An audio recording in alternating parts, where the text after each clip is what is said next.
आजुहाव पुत्रेति तन्मयतया तरवोऽभिनेदुस्तं सर्वभूतहृदयं मुनिमानतोऽस्मि। सर्वभूत हृदय परमहंस श्री सुखदेव को प्रणाम किया है। सूत जी कहते हैं, हे शौनकादि मुनियों, अब मैं तुम्हें एक उपाख्यान सुनाता हूं। द्वापर युग का अंतिम समय था। श्री नारद जी महाराज अनेक लोकों में भ्रमण करते हुए पृथ्वी पर आए। नारद जी तो सर्वत्र आते जाते रहते हैं, विचरण करते रहते हैं। तो नारद जी महाराज ने सोचा चलो पृथ्वी पर भ्रमण करते हैं। कारण कि पृथ्वी अति उत्तम है। ज्ञात्वा सर्वोत्तमामिति, पृथ्वी सर्वोत्तम है। क्यों? बोले इस पृथ्वी पर भगवान अवतार लेते हैं। भगवान अपने चरण रज से, चरण स्पर्श से इस पृथ्वी को पवित्र करते हैं। और ये पृथ्वी भी भगवान की दासी है, प्रिया है। जाकर तय दासी सो अविनाशी, ब्रह्मा जी ने कहा है ना कि तू भगवान की दासी है। और दासी के साथ साथ ये भगवती भूदेवी भगवान की पत्नी है।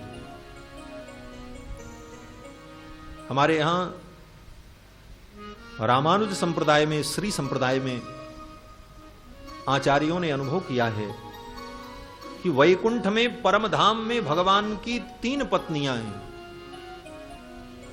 भगवान शेष की सैया पर विराजते हैं। उनके दाहिने तरफ श्री देवी और बाएं तरफ भूदेवी और फिर दाहिने तरफ नीला देवी। ये 3 पत्नियां भगवान की, श्री भू नीलादि सहितम, ऐसा स्वरूप है उनका।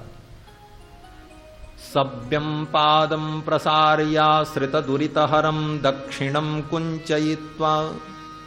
वैकुंठ में भगवान कैसे विराजते हैं? बोले सभ्यम पादम प्रसार्य, बाएं पैर को शेष की सैया से नीचे लटकाकर सभ्यम पादम प्रसार्य, श्रित दुरितहरम दक्षिणम कुंचयित्वा। और दाहिने पैर को भगवान थोड़ा मोड़े रहते हैं, जैसे हम लोग कभी एक पैर मोड़कर एक पैर लटका करके बैठते हैं। ये मुद्रा है भगवान की बैठने की। सभ्यम पादम प्रसार्याश्रित दुरितहरम दक्षिणम कुंचयित्वा जानुन्याधाय सभ्येतरमुतर भुजम। और एक हाथ भगवान अपनी जंघा पर ऐसे रख करके बैठे रहते हैं। सभ्येतरमितर भुजम नाग भोगे निधाय। और दूसरा हाथ भगवान अपनी शेष सैया पर नाग भोग पर रख करके इस मुद्रा में बैठते। नाग भोगे निधाय पश्चात बाहुद्वयेन प्रतिभट समने धारयन शंख चक्रे। और ऊपर की 2 भुजाओं में शंख और चक्र को भगवान धारण करते हैं। क्यों? बोले अपने भक्तों की रक्षा के लिए। प्रतिभट समने धारयन शंख चक्रे देवी भूषादिजुष्टम। श्री देवी और भूदेवी और नीला देवी से युक्त भगवान वितरतु जगताम सर्व वैकुंठनाथ।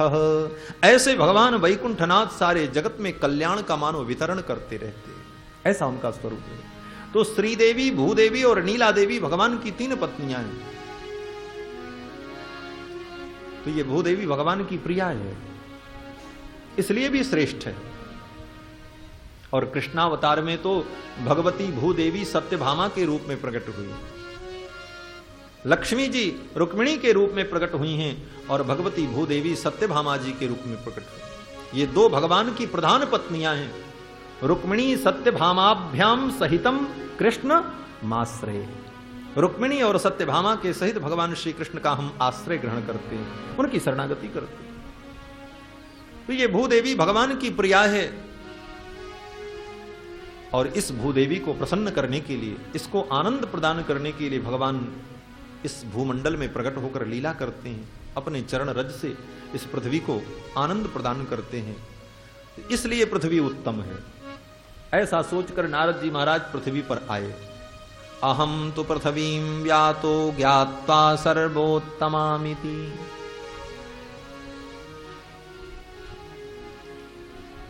और ये बात नारद जी बता किसको रहे हैं? सनक सनंदन सनातन सनत कुमार को। एक दिन नारद जी घूमते घूमते इसी प्रकार उत्तराखंड में पहुंच गए। उत्तराखंड में सनक सनंदन सनातन सनत कुमार इनको मिल गए, चारों भाई, ब्रह्मा जी के मानस पुत्र। चारों भाइयों ने नारद जी को देखा, पूछा देवर्षि कैसे आना हुआ? तो नारद जी थोड़े चिंतित थे, चेहरा उतरा हुआ था, मुख पर प्रसन्नता नहीं थी।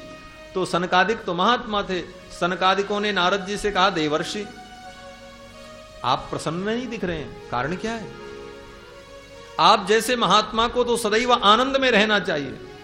चिंता तो उसको होती है जिसके हृदय में संसार हो, माया हो। जो महात्मा है उसको क्या चिंता? जो फकीर है, जो संत है, उसको कैसी चिंता? मन लागा यार फकीरी में, जो सुख देखा राम भजन में, सो सुख नाहि अमीरी में। तो संत को तो मस्ती रहती है। कहते हैं ना, राजा की फौज और साधु की मौज का कोई ठिकाना नहीं होता। राजा की फौज कब किधर चल पड़े, किधर भेजने का आदेश हो जाए, कोई पता नहीं। उसी तरह साधु की मौज है, कब कैसी मौज हो, आनंद में रहता साधु। तब नारद जी कहते हैं, हे भगवान, मैंने विचार किया कि चलो पृथ्वी पर भ्रमण करते हैं, क्योंकि पृथ्वी सर्वोत्तम है, इसलिए मैं पृथ्वी पर आया। अहम तो पृथ्वीम यातो ज्ञात्वा सर्वोत्तमामिति। और पृथ्वी पर जो पवित्र क्षेत्र हैं, उन तीर्थों में मैंने भ्रमण किया। प्रयागम पुष्करम च प्रयागम च काशीम गोदावरीम तथा। पुष्कर, प्रयाग, काशी, गोदावरी, इन तीर्थों में मैंने भ्रमण किया। हरिक्षेत्रम कुरुक्षेत्रम श्रीरंगम सेतुबंधनम एवं आदिषु तीर्थेषु भ्रममाण इतस्ततः। इन तीर्थों में मैंने भ्रमण किया। नारद जी कहते हैं, इन तीर्थों में मैंने भ्रमण किया, लेकिन मुझे कहीं पर सुख शांति नहीं दिखाई पड़ी। ना पश्यम कुत्रचित शर्म, कहीं पर भी मुझको शर्म, शर्म माने कल्याण, हमको कहीं कल्याण नहीं दिखाई पड़ा। सब जगह विपरीत परिस्थिति दिखाई पड़ी। कारण बोले, कलिना धर्म मित्रेण धरेयम बाधिताधुना। अधर्म का मित्र जो कलयुग है, वो कलयुग सब जगह अपना प्रभाव दिखा रहा है। तीर्थों में भी, गांव में भी, नगर में भी, शहर में भी, कोई बचा नहीं है। पूरे कुएं में भांग पड़ी है, जो पानी पिए सोई नशा से पागल। क्यों? बोले कलयुग सब जगह है ना। कलयुग का मतलब काल। ये जो काल चल रहा है, इस काल का नाम ही कलयुग है। इस समय का ये जो पार्ट है, जो चल रहा है भी, इसका नाम कलयुग है। और ये सब जगह है, यहां भी है, वहां भी है, भारत क्या पूरे विश्व के हर कोने में वो काल है। इसीलिए मानो नारद जी कहते हैं कि धरेयम बाधिता धुना। इस कलयुग ने पूरी पृथ्वी को, पूरी धरा को बाधित कर रखा है। इसका प्रभाव सब जगह है। क्या तीर्थ, क्या घर, क्या मंदिर। अगर सावधानी नहीं बरती तो कलयुग अपना प्रभाव सब जगह दिखाता है। धरेयम बाधिता धुना। सत्यम नास्ति तपः शौचम दया दानम न विद्यते। नारद जी कहते हैं, हमें कहीं सत्य नहीं दिखाई पड़ा। लोग सत्य की शपथ लेकर के झूठ बोलते दिखे। यही होता है। गीता पे हाथ रख करके कहते हैं सत्य कहेंगे, सत्य के सिवा कुछ नहीं कहेंगे और झूठ बोलते। सत्य की शपथ लेकर असत्य संभाषण, ये कलयुग का स्वरूप है। सत्यम नास्ति तपः शौचम। कलयुग में तपस्या नहीं दिखाई पड़ती। तपस्वी दिखाई पड़ते हैं, तपस्या नहीं दिखती। नाम के आगे लिखा रहेगा बहुत बड़े तपस्वी, वीतराग, तपोनिष्ठ, लेकिन तपस्या नहीं है। नाम है तपस्वी, लेकिन उनके जीवन में तपस्या नहीं। क्यों? बोले तपस्या क्या है, तप की परिभाषा क्या है? आचार्य कहते हैं, काया क्लेशो तपः। अपनी काया को क्लेश देना ये तप है। धर्म के आचरण में जो हमें कष्ट होता है, यही तप है। और हम इतने सुविधा भोगी हो चुके हैं कि कष्ट सहन नहीं कर सकते। महीने में 2 दिन व्रत करना पड़े, एकादशी, तो सवेरे से शाम तक 10 बार भूख लगती। बार बार व्यक्ति रसोई की ओर देखता, क्या मिले क्या खाएं, कहां से तपस्या होगी। धर्म के आचरण में हम जो कष्ट प्राप्त करते हैं, यही तप है। काया क्लेशो तपः। लेकिन क्या है कि सुविधा भोगते भोगते शरीर सुविधा भोगी बन चुका है, इसलिए तपस्या भी नहीं दिखती। सत्यम नास्ति तपः शौचम, शौच भी नहीं दिखाई पड़ता। शौच माने पवित्रता, शुचिता का जो भाव है, शुचिता माने पवित्रता, पवित्रता का जो भाव है, पवित्र आचरण जो है उसी को शौच कहते हैं। और शौच दो प्रकार का होता है, एक बाह्य एक आभ्यंतर। बाह्य शौच का मतलब है कि शास्त्रीय विधान के अनुकूल अपने शरीर को पवित्र रखना, यह बाह्य शौच है। और भगवान का भजन चिंतन करते हुए, मंत्र का जप करते हुए अपने अंतःकरण को पवित्र करना, यह आभ्यंतर शौच है। इसको भीतर की पवित्रता कहते हैं। और भीतर बाहर से दोनों से जब हम पवित्र होते हैं तब पूर्ण पवित्रता होती है। लेकिन भीतर से कौन कहे हम बाहर से ही पवित्र नहीं रह पाते। पहले बाहर से तो हम पवित्र रहना सीख लें, तब धीरे धीरे भीतर भी पवित्र हो जाएंगे। लेकिन बाहर से तो पवित्र हम रह नहीं पाते और भीतर की पवित्रता का पाखंड लेकर के बैठे रहते हैं। बाहर की पवित्रता कैसे होगी? बोले हमारा आहार शुद्ध हो। पवित्रता का पहला सूत्र है हमारे जीवन में हमारा आहार पवित्र हो। आहार शुद्धौ सत्व शुद्धि ही वेद कहता है। आहार अगर हमारा शुद्ध होगा तो हमारा सतोगुण शुद्ध होगा, हमारा विचार शुद्ध होगा, हमारी बुद्धि शुद्ध होगी। इसलिए आहार पर बहुत विचार करना चाहिए। आहार शुद्धौ सत्व शुद्धि। ये नहीं कि जो मिला सोई खा लिया, जहां मिला वहीं खा लिया, जब मिला तब खा लिया। कब खाना, क्या खाना, कहां खाना, ये विचार करके खाना, तब आहार की शुद्धि होगी।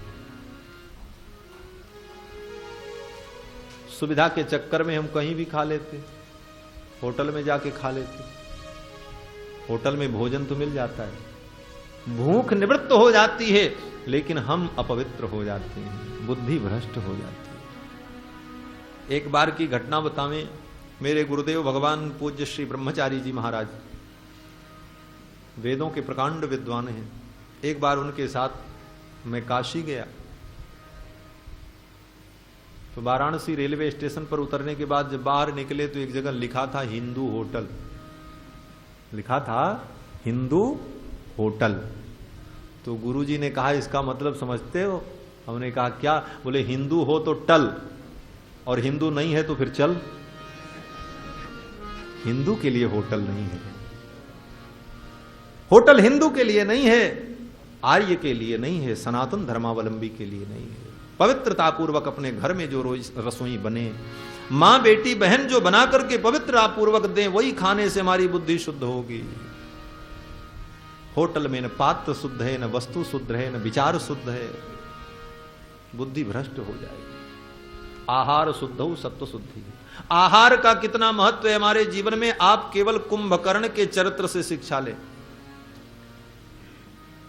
कुंभकर्ण 6 महीने सोता था, 6 महीने सोया, रावण ने उसको जगाया युद्ध के प्रसंग में।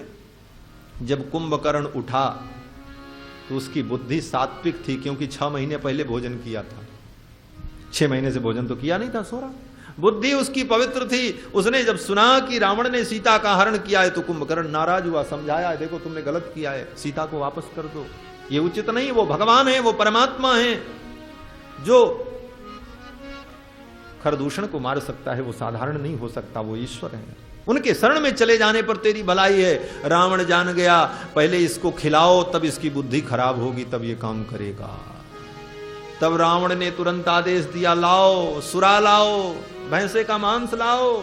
असुर लोग लेकर के आए। फिर जब उसको खिलाया और खाने के बाद तब महिष खाए कर मदिरा पाना, गर्जा वज्राघात समाना। जब भैंसे के मांस को खा लिया, मदिरा पी लिया, तब गर्जना करने लगा, कहां चलना है बताओ। रावण ने कहा अब ठीक हो गया। तो भोजन का इतना बड़ा प्रभाव है, तत्काल भोजन का प्रभाव हमारी बुद्धि पर, हमारे विचार पर पड़ता है। इसीलिए आज भी गांव में जो लोग पढ़े लिखे नहीं है, वो लोग भी इतना जानते हैं कि जैसा खाए अन्न वैसा होए मन। ये वेद का अर्थ है।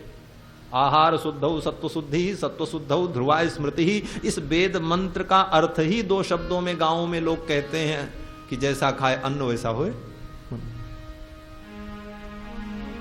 यो अनिष्ठम तन मनः, छांदोग्य उपनिषद कहता है कि हम जो भोजन करते हैं उसका जो स्थूल भाग है वो तो मल बन जाता है, और जो मध्यम भाग है वो मांस, रक्त, हड्डी इत्यादि के रूप में शरीर में रह जाता है, और जो उसका अत्यंत सूक्ष्म भाग होता है वो मन में प्रतिष्ठित हो जाता है। यो अनिष्ठम तन मनः। इसलिए आहार शुद्ध हो, ये बाह्य शुद्धि में आवश्यक है। आहार के साथ साथ शौचादि क्रिया हमारी पवित्र हो। हम सफाई तो समझते हैं, पवित्रता नहीं समझ पाते, ये बड़ी विडंबना है। आज हम विकसित हुए हैं, दुनिया की दृष्टि में हम विकसित हो गए, बड़े पढ़े लिखे हो गए, सुधर गए, सभ्य बन गए, और समझे क्या? बोले यही समझे हैं कि सफाई तो हमको समझ में आती है लेकिन पवित्रता नहीं समझ में आती।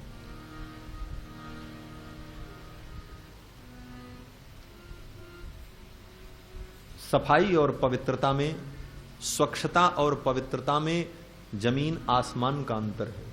ये अंतर हम समझ लें तो हमें व्यवहार करना आ जाएगा। हम समझते हैं कि स्वच्छता और पवित्रता एक वस्तु है, लेकिन ये दोनों अलग अलग है। स्वच्छ वस्तु पवित्र हो कोई जरूरी नहीं है, और जो वस्तु पवित्र हो वो स्वच्छ हो ये भी कोई जरूरी नहीं। उदाहरण,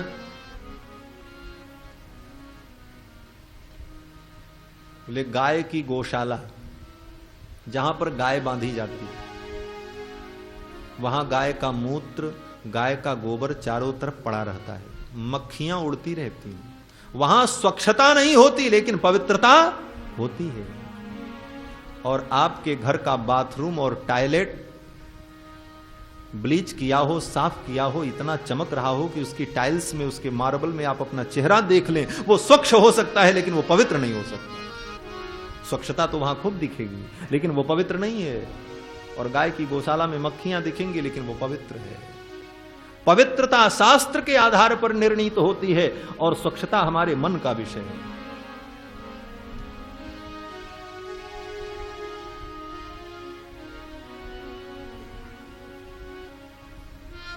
कोई भी चमड़ा, कोई भी चर्म अपवित्र होता है, लेकिन मृग का चर्म पवित्र होता है वो भी चमड़ा, लेकिन वो पवित्र है। क्यों? बोले शास्त्र उसको पवित्र कहता है।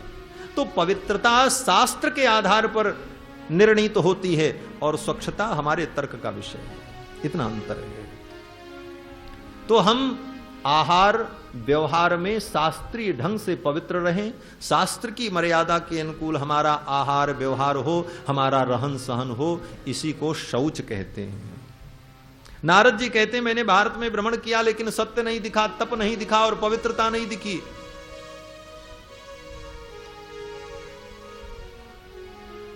तपः शौचम दया दानम न विद्यते, दया भी नहीं दिखाई पड़ी, दान भी नहीं दिखाई पड़ा। बोले दान तो दिखता है लेकिन जैसे दान करना चाहिए वैसा दान नहीं दिखता। दान करने वाले तो बहुत होते हैं, लेकिन दान जिस विधि से किया जाए वो विधि नहीं मालूम होती। दान की विधि क्या है? बोले दा न, दो अक्षर है। इसमें मतलब समझो, दा माने दिया और न माने भूल गए। देने के बाद हम स्वयं भूल जाएं कि मैंने दिया है, ये दान है। और देने के बाद पत्थर लगवावें कि ये कमरा फलाने बाबू साहब ने बनवाया। क्यों कर रहे हो? इससे क्या मिलेगा? तुम्हारा पुण्य नष्ट होगा। दान दिया तो मंच से घोषणा करो, सेठ जी ने 51,000 रुपया इस पवित्र कार्य में दान किया, बोले सारा पुण्य गया। दान देने के बाद उसकी चर्चा भी मत करो। दान क्या है? बोले दाहिने हाथ ने दिया और बाएं को भी पता न चले, ये दान का स्वरूप है। एक हाथ दे रहा है, दूसरे को पता न चले। और दान किसको किया जाए? देशे काले च पात्रे च तद्दानम सात्विकम स्मृतम। गीता में भगवान कृष्ण कहते हैं देश काल पात्र पर विचार करके हम दान करें, हर किसी को नहीं। जो दान का अधिकारी हो, जो उस दान के धन का सदुपयोग करे, पात्र हो। देश, काल और पात्र। देश पवित्र हो। देश का मतलब है स्थान। अब आप मधुशाला में जाकर के दान करो तो जगह पवित्र नहीं है, अपवित्र, वहां दान करने का कोई मतलब नहीं। देश, काल, बोले काल पवित्र होना चाहिए। घर में सूतक लगा है, जनना सोच अथवा मरना सोच है, उस काल में आप दान करोगे, बोले काल अपवित्र है, वो दान व्यर्थ हो जाएगा। देशे काले च पात्रे च, पात्र भी हो, जिसको आप दे रहे हो उसके अंदर पात्रता हो, वो दान लेने का अधिकारी हो, उस दान का वो सदुपयोग करे। देशे काले च पात्रे च तद्दानम सात्विकम स्मृतम, ऐसा सात्विक दान हो।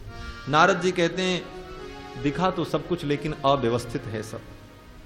उदरम भरिणो जीवाह बराकाह कूट भाषिणः, कलयुग की स्थिति क्या है? बोले उदरम भरिणो जीवाह, जितने मनुष्य हैं सब केवल पेट भरने के धंधे में लगे हैं और दूसरा कोई काम नहीं। उदरम भरिणो जीवा, और माता पिता अपने बच्चों को भी यही सिखाते हैं, अगली पीढ़ी को, मातु पिता बालकन बोलावई, उदर भरे सोई धर्म सिखावई। गोस्वामी जी ने लिखा, यही शिक्षा चल रही है। आज की शिक्षा भी यही बताती। शिक्षा का मतलब है अज्ञान की निवृत्ति, ज्ञान की प्राप्ति। लेकिन आज की शिक्षा क्या है? बोले ऐसी पढ़ाई पढ़ो जिससे धन कमा सको। मुमुक्षु, जिसको मोक्ष चाहिए। दो ही प्रकार के आदमी, कुछ लोग बुभुक्षु हैं, कुछ लोग मुमुक्षु हैं। तो सूत जी कहते हैं, हे शौनकादि मुनियों, ये श्रीमद् भागवत महापुराण मुमुक्षु प्राणियों के लिए, जिनको मोक्ष चाहिए, जो भोग से ऊब चुके हैं, जिनको भोग की आवश्यकता नहीं है, जिनको मोक्ष की आवश्यकता है, उनके लिए ये ग्रंथ है। ये परमहंसों की संहिता है, पारमहंस्याम संहितायाम, हर अध्याय में लिखा है। तो सूत जी कहते हैं, मुमुक्षवो घोर रूपान हित्वा भूतपति नथ नारायण कला शांता भजंती ह्यनसूयवः। जो मुमुक्षु प्राणी हैं उनको चाहिए कि अनेकानेक देवताओं की आराधना को छोड़कर एकमात्र भगवान नारायण का आश्रय ग्रहण करना चाहिए। और नारायण की जो कला है, नारायण कला शांताः, ऐसी भगवान की कला का चिंतन आराधन करना चाहिए। भगवान की कला क्या है? बोले भगवान की कला ही भगवान का अवतार है। इतना बताते हुए सूत जी महाराज ने भगवान के 24 अवतार की संक्षिप्त चर्चा की है। ये भगवान के 24 अवतार कौन कौन हैं, जिनकी कथा आप श्रीमद् भागवत सत्र में क्रमशः सुनेंगे। उन 24 अवतारों का संक्षिप्त वर्णन किया है सूत जी ने। इसके पश्चात इस कथा का प्रादुर्भाव कब हुआ, वेद व्यास जी ने भागवत कब लिखी और क्यों लिखी, ये सारा वृत्तांत सूत जी महाराज ने शौनकादि मुनियों को सुनाया है। और फिर सुखदेव जी महाराज ने राजा परीक्षित को कब सुनाया, ये बात सूत जी ने शौनकादि मुनियों को बताई। राजा परीक्षित को शाप हुआ है ब्राह्मण बालक के द्वारा कि 7वें दिन मृत्यु हो जाएगी, तक्षक नाक काट लेगा। राजा परीक्षित अपना राज्य त्याग करके गंगा के तट पर चले जाते हैं। सभी ऋषि मुनि आए हैं, विचार विमर्श हुआ, कोई निर्णय नहीं हो पाया। तब तक सुखदेव जी महाराज कहीं से घूमते घूमते आ गए। तत्रागमद भगवान व्यासपुत्रो यदृक्षया, घूमते घूमते आ गए सुखदेव जी। और फिर सुखदेव जी महाराज विराजे हैं। राजा परीक्षित ने चरणों में प्रणाम किया, पूजन किया, और फिर सुखदेव जी से राजा परीक्षित ने प्रश्न किया है। प्रश्न क्या है? श्री राजा परीक्षित सुखदेव जी से कहते हैं, हे भगवान, अब आप कृपा करके ये बताइए कि अतः पृच्छामि संसिद्धिम योगिनाम परमम गुरुम, हे योगियों के परम गुरु, अब मैं आपसे ये पूछता हूं कि जो व्यक्ति मरने वाला है, पुरुषस्येह यत् कार्यम म्रियमाणस्य सर्वथा, जो व्यक्ति म्रियमाण है, जिसकी मृत्यु सन्निकट आ चुकी है, ऐसे व्यक्ति को क्या करना चाहिए? यही प्रश्न राजा परीक्षित ने किया। और इसी प्रश्न के उत्तर में सुखदेव जी महाराज ने पूरी भागवत कथा सुनाई है। प्रश्न केवल इतना है कि मरने वाले व्यक्ति को क्या करना चाहिए। और यह प्रश्न केवल राजा परीक्षित का नहीं है, हमारा आपका सबका प्रश्न है, क्योंकि हम आप भी मरने वाले हैं, सब मरेंगे, कोई दुनिया में रहने वाला नहीं है। लाख वर्ष जियो मगर मरना है, उम्र पैमाना एक दिन भरना है। तू आखिरियत मुहैया कर ले गाफिल, तुझे दुनिया से सफर करना है। चलना सबको है, कोई यहां रहने नहीं आया है, सब अस्थाई है। इसलिए इस बिंदु पर हमें भी विचार करना चाहिए। दूसरी बात, राजा परीक्षित को भी 7 दिन में मरना है, हमको आपको भी 7 दिन में मरना है। संत लोग कहते हैं दोनों में केवल भाव का अंतर है। राजा परीक्षित को 7वें दिन मरना है, हमको आपको 7 दिन में मरना है। क्यों 7 ही दिन बनाना है भगवान ने? विधाता ने 7 दिन बनाए हैं, 8वां दिन होता ही नहीं। रविवार, सोमवार, मंगलवार, बुधवार, बृहस्पतिवार, शुक्रवार, शनिवार, इसी में सब मरेंगे, 8वां दिन है ही नहीं। और एक बात और, अगर विचार किया जाए तो राजा परीक्षित से ज्यादा खतरनाक स्थिति हमारी आपकी है। राजा परीक्षित को तो 7वें दिन मरना है, क्योंकि शाप है। 7 दिन में 1 मिनट भी बाकी रहेगा तो नहीं मरेंगे, क्योंकि शाप को सत्य होना है। और हमारे पास 7 सेकंड का भी समय नहीं है। कल क्या होगा, कल क्या हो किसने जाना। कल क्या होने वाला है किसी को पता नहीं। खबर नहीं पल की और बात करें कल की। एक पल की खबर नहीं, कल की बात करते, कल ऐसा करेंगे, परसों वैसा करेंगे, बड़े बड़े मंसूबे बनाते ही रहते हैं। इसीलिए संतों ने कहा काल करे सो आज कर, आज करे सो अब, पल में परले होएगी बहुरी करोगे कब। कब करोगे? कर लो जो कुछ करना है, समय नहीं मिलेगा।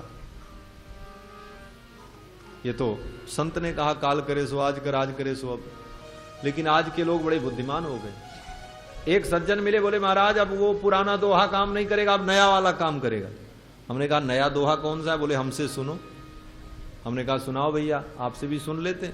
व्यक्ति ने कहा आज करे सो काल कर और काल करे सो परसों। हमने कहा वाह भाई वाह, ये तो अच्छी बात है। आज करे सो काल कर, काल करे सो परसों, और काहे को घबराता है अभी तो जीना बरसों। ले ऐसा मत सोचो। काल चिरैया चुग रही निस दिन आयु खेत। हमारे आयु रूपी खेती को काल रूपी चिरैया रोज चुग रही है, एक एक दाना उठा रही है, कम हो रहा है। कोई ठिकाना नहीं है कब मृत्यु कहां से आ जाए। इसलिए मृत्यु कब और कहां से किधर से आएगी कोई पता नहीं, अचानक आ जाएगी और ये कहीं भी आ सकती है। एक संत कहते थे देखो आप कहीं भी जाओ तो कुछ व्यवस्था होती है, जैसे यहां भी आओ तो लिखा होगा यहां थूकना मना है, फूल तोड़ना मना है, यहां गाड़ी पार्किंग करना मना है। लेकिन दुनिया के किसी कोने में जाओ आपको यह लिखा नहीं मिलेगा कि यहां मरना मना है। कहीं लिखा मिला है? किसी को मिला? यहां मरना मना है ये कहीं नहीं लिखा है। क्यों? बोले कहीं भी व्यक्ति मर सकता है, घर में भी मर सकता है, बाहर भी मर सकता है, इसलिए इस पे कोई प्रतिबंध नहीं, आप कहीं भी मर जाओ। बाकी सब काम के लिए मनाई, यहां ये नहीं कर सकते, वहां वो नहीं कर सकते, यहां आप हल्ला नहीं कर सकते, यहां माइक नहीं बजा सकते, लेकिन कहीं भी मर सकते हैं। क्यों? बोले मृत्यु कहीं भी आ सकती है और जब मृत्यु आ जाएगी तो फिर कोई काम नहीं आएगा। हमारे पूज्य भैया जी श्री राम कथा के सुप्रसिद्ध वक्ता श्री प्रेम भूषण जी महाराज बड़ा सुंदर भजन गाते हैं। क्या है? सज धज के जिस दिन मौत की शहजादी आएगी। सज धज के जिस दिन मौत की शहजादी आएगी, सज धज के जिस दिन मौत की शहजादी आएगी, न सोना काम आएगा न चांदी आएगी, न सोना काम आएगा न चांदी आएगी। सज धज के जिस दिन मौत की शहजादी आएगी, सज धज के जिस दिन मौत की शहजादी आएगी, न सोना काम आएगा न चांदी आएगी, न सोना काम आएगा न चांदी आएगी।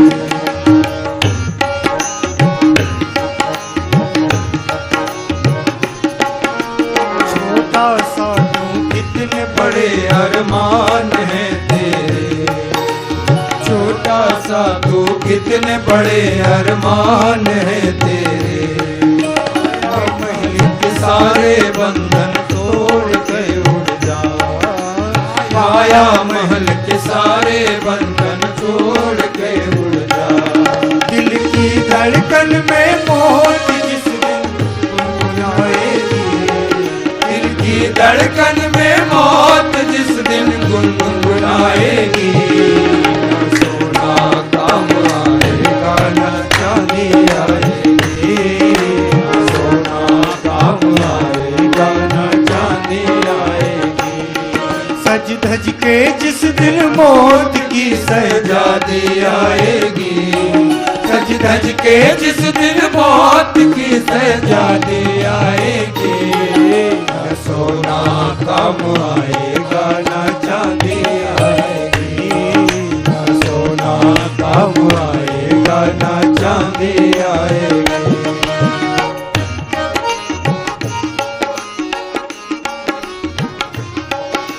कर्मों का प्रताप तूने पाया मानो तन, कर्मों का प्रताप तूने पाया मानो तन।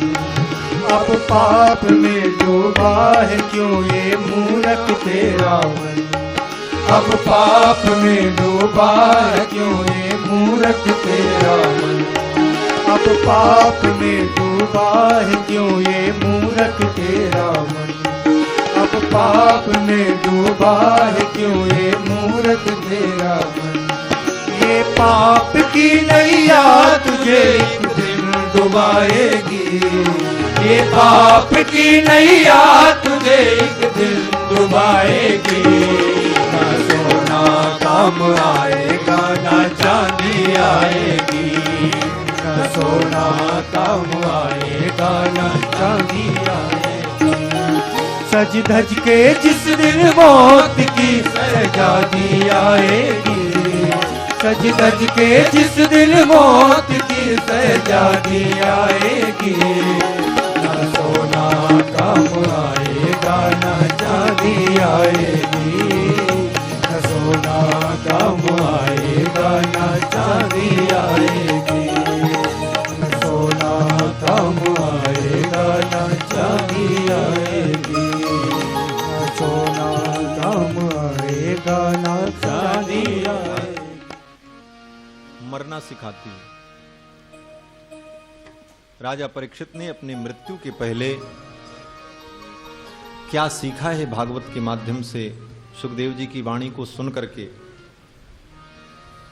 मरने के पहले उन्होंने क्या ज्ञान प्राप्त किया, वही हमें आपको भी करना है कि मृत्यु आवे उसके पहले हम अपने जीवन में क्या कर लें, यही भागवत बताती है। और 7 दिन में हम यही आप अनुभव करेंगे।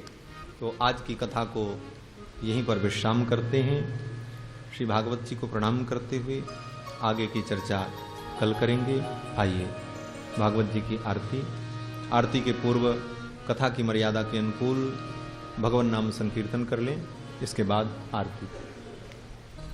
श्रीमन्नारायण नारायण नारायण, श्रीमन्नारायण नारायण नारायण, श्रीमन्नारायण नारायण नारायण, श्रीमन्नारायण नारायण नारायण, श्रीमन्नारायण नारायण नारायण, श्रीमन्नारायण नारायण नारायण, श्रीमन्नारायण नारायण नारायण, श्रीमन्नारायण नारायण नारायण, श्रीमन्नारायण नारायण नारायण, श्रीमन्नारायण नारायण नारायण।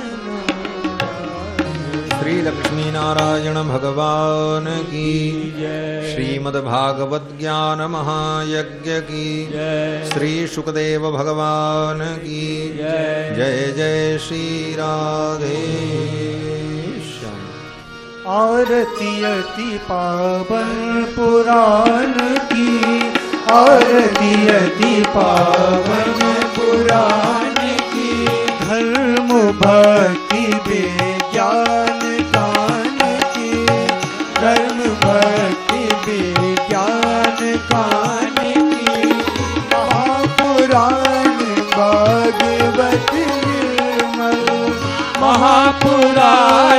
भागवत निर्मल सुख मुख विगलित निगम कल्प फल सुख मुख विगलित पवन पुराण की आरती अति पावन पुराण की कलिमल मदन प्रताप निवारणी कलिमल मदन प्रताप निवारणी जन्म मृत्युमय भव भयहारिणी जन्म मृत्युमय भव भयहारिणी सेवक सदा सकल सुख कारिणी सेवक सदा सकल सुख कारिणी तुम हो सदी हरि चरित गान की तुम हो सदी हरि चरित